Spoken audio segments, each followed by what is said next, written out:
తాకట్లో ఉన్న మీ బంగారాన్ని విడిపించి ఆ రోజు ఆన్లైన్ రేటుకి కొంటాం. Sharma gold company.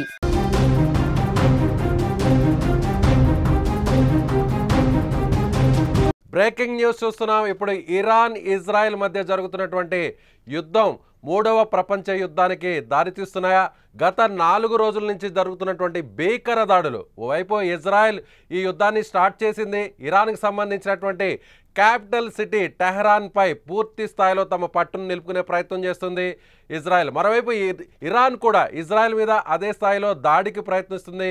ఇజ్రాయెల్ మీద ఇరాన్ గత 24 గంటల్లో దాదాపు 100కు పైగా మిసైల్స్ను లాంచ్ చేసింది. అలాగే ఇరాన్కి సంబంధించినటువంటి అమెరికా సంబంధించిన దౌత్య కార్యాలయానికి దగ్గరలోనే ఈ మిసైల్ కూడా పడింది. సో మొత్తం మీద చూస్తే ఉద్రిక్త పరిస్థితులు మరింత పెరిగే అవకాశం చాలా స్పష్టంగా కనిపిస్తుంది. ఇప్పటికే ఇజ్రాయెల్కు సపోర్ట్గా అమెరికా ఉంది. అమెరికా ఒకవేళ డైరెక్ట్గా వార్ సీన్లోకి ఎంటర్ అయితే చైనా కూడా ఇప్పుడు ఇరాన్కు సపోర్ట్ చేయబోతుందా? అలాగే మిగిలినటువంటి ఏదైతే న్యూక్లియర్ వెపన్స్ ఉన్నటువంటి ముఖ్యమైన దేశాలు ఎవరి వైపు ఉండబోతున్నాయి? నాటో దేశాలు ఖచ్చితంగా ఇజ్రాయెల్కి సపోర్ట్ చేయబోతున్నాయా? అమెరికా వెంట నిలబడిపోతున్నాయా? అలాగే ఇరాన్కు ఇస్లామిక్ కంట్రీస్ సపోర్ట్ ఎలా ఉండబోతుంది? చైనా డైరెక్ట్గా ఎంటర్ అయితే ఎలాంటి పరిస్థితులు దారితీయబోతున్నాయి? సో పాకిస్తాన్కి సంబంధించి ఒకవేళ ఇజ్రాయెల్ కానీ ఇరాన్ మీద అణు దాడికి దిగితే పాకిస్తాన్ కూడా అణు దాడికి దిగుతుంది. ఇజ్రాయెల్ మీద అణు దాడి చేయబోతుంది అంటూ కూడా సో ఇప్పటికే ఇరాన్కి సంబంధించినటువంటి ప్రతినిధులు ఒక స్టేట్మెంట్ ఇచ్చారు. పాకిస్తాన్ దీన్ని బయటకు ఖండించినప్పటికీ కూడా ఎలా జరగబోతున్నాయి, పరిస్థితులు ఎలా మారబోతున్నాయి, సో మూడవ ప్రపంచ యుద్ధానికి పరిస్థితులు ఎలా దారి తీయబోతున్నాయి, దీని గురించి మాట్లాడదాం. మనతో పాటు ఉన్నారు retired army officer colonel V V Rao గారు, లైవ్ కాల్లో ఉన్నారు. వివిరావు గారు, ఏంటి కౌంట్ డౌన్ స్టార్ట్ అయిందా? మూడవ ప్రపంచ యుద్ధానికి కౌంట్ డౌన్ స్టార్ట్ అయిందా అన్నట్టుగా ఇప్పుడు పరిస్థితులు కనిపిస్తున్నాయి. ఏమంటారు దీని మీద? క్లారిటీ ఏమైనా ఇవ్వబోతున్నారా? తప్పనిసరిగా కౌంట్ డౌన్ స్టార్ట్ అయిందనే మనం లెక్క పెట్టుకోవాలండి. ఎందుకంటే ఇజ్రాయెల్ ఎప్పుడో 2 సంవత్సరాల నుంచి సిస్టమాటిక్ గా వాళ్ళకున్న థ్రెట్స్ అన్ని రూల్ అవుట్ చేసుకుంటూ వస్తున్నారు. ఫస్ట్ హమాస్, తర్వాత హెజ్బుల్లా, తర్వాత కొంతవరకు హౌతీస్ మీద కూడా వైమానిక దాడులు చేశారు. తర్వాత మెయిన్ రూట్ కాజ్ ఎక్కడైతే ఉందో ఇరాన్ మీద ఇప్పుడు రెండోసారి మొదలు పెట్టారు. అంతకుముందు కూడా ఎప్పుడో చాలా సంవత్సరాల క్రితం న్యూక్లియర్ ఇన్స్టాలేషన్స్ మీద అటాక్ చేశారు. ఇప్పుడు ప్రిసైజ్ గా పెద్ద ఎత్తుని మిలిటరీ కమాండర్స్ ని, న్యూక్లియర్ సైంటిస్టుల్ని, అలాగే ఇన్ఫ్రాస్ట్రక్చర్ ని, ఎయిర్ డిఫెన్స్ కానివ్వండి, ఫైటర్ విమానాలు ఎగిరే ఎయిర్పోర్ట్స్ కానివ్వండి, వాటిని నాశనం చేసి ఎయిర్ సుపీరియారిటీ ఇజ్రాయెల్ తెచ్చుకోగలిగింది. అమెరికా దీనిలో డైరెక్ట్ గా పార్టిసిపేట్ చేయకపోయినా కానీ పరోక్షంగా పార్టిసిపేట్ చేస్తున్నట్టే మనం లెక్క పెట్టుకోవాలి. ఎందుకంటే వాళ్ళకి ముందర ఇన్ఫర్మేషన్ వచ్చింది, వాళ్ళు కావాల్సిన వాళ్ళ సిటిజన్స్ కావాల్సిన చర్యలు తీసుకున్నారు. అలాగే మీటింగ్ క్యాన్సిల్ చేశారు. మొన్న ఆదివారం జరగాల్సిన మీటింగ్ ఇరాన్ తోటి న్యూక్లియర్ ఒప్పందాల మీద జరగాల్సిన మీటింగ్ క్యాన్సిల్ అయింది. తర్వాత హెచ్చరించడం కూడా జరుగుతోంది ఇరాన్ ని, ఒకవేళ ఏదైనా జరిగితే మాత్రం చాలా తీవ్ర పరిశీలనలు ఉంటాయని. అలాగే అమెరికన్ ఫ్లీట్ ఆల్రెడీ రెడ్ సీలో ఉంది. రెడ్ సీ అంటే మనం ఇండియన్ ఓషన్ లెక్క పెట్టుకోవచ్చు అని.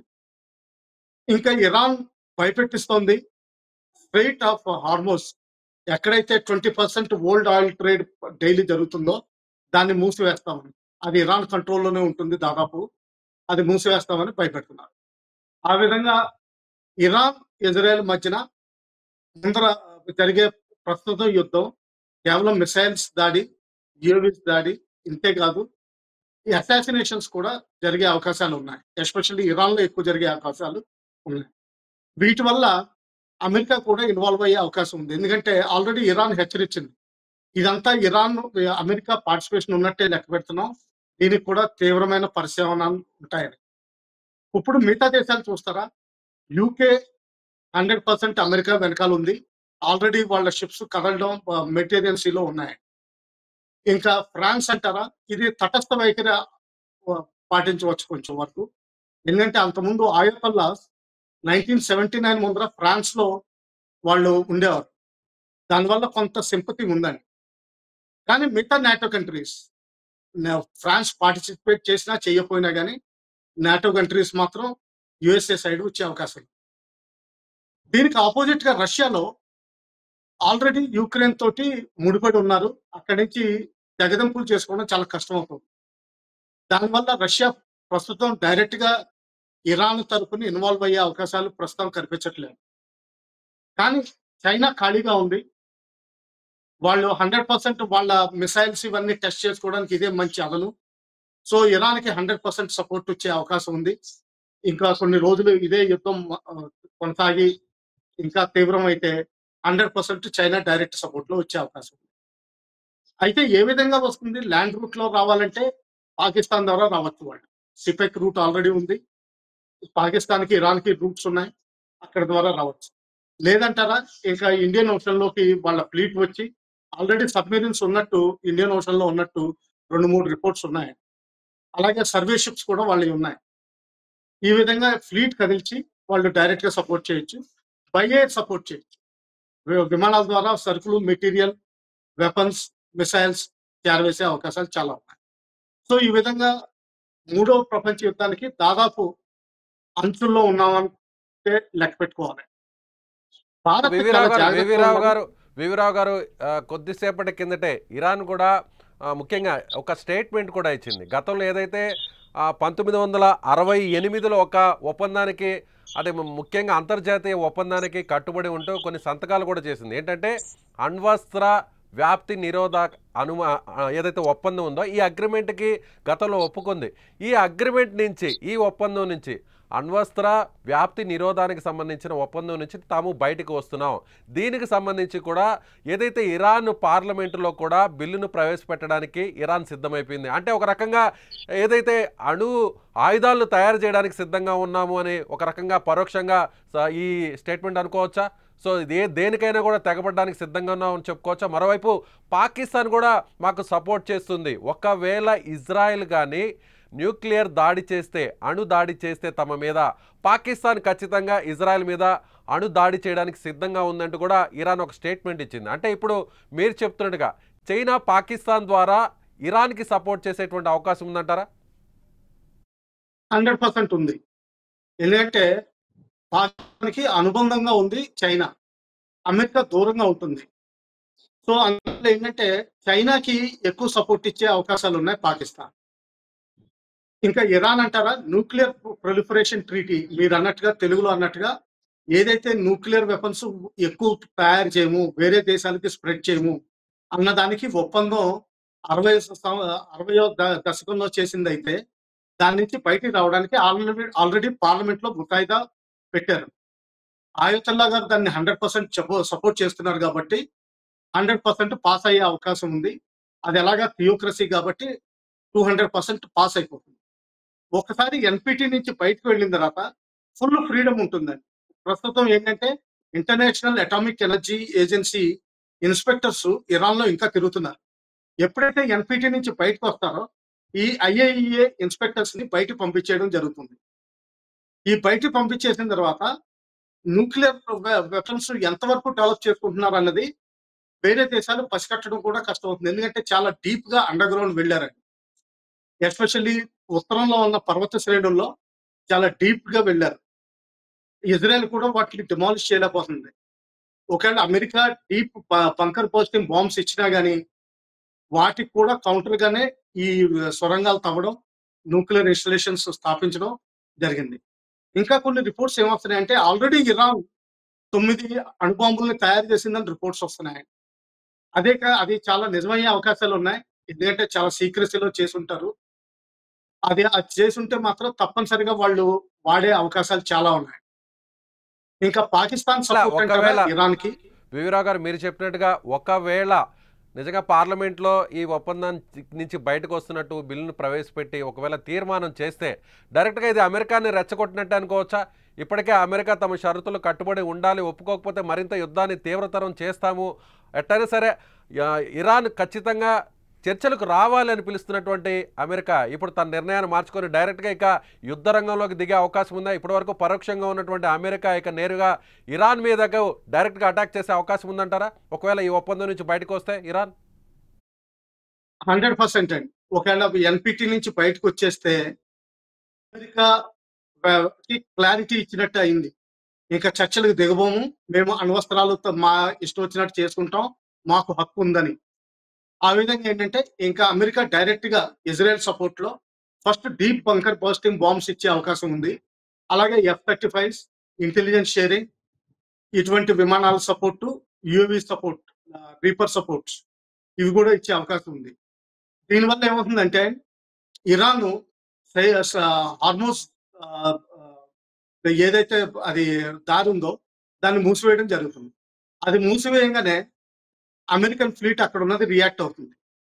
అది రియాక్ట్ అవ్వగానే బహుశా Iran naval fleet especially mines పాకే అవకాశం ఉంది అమెరికా ఫ్లీట్ కి ఎగ్నెస్ట్ గా.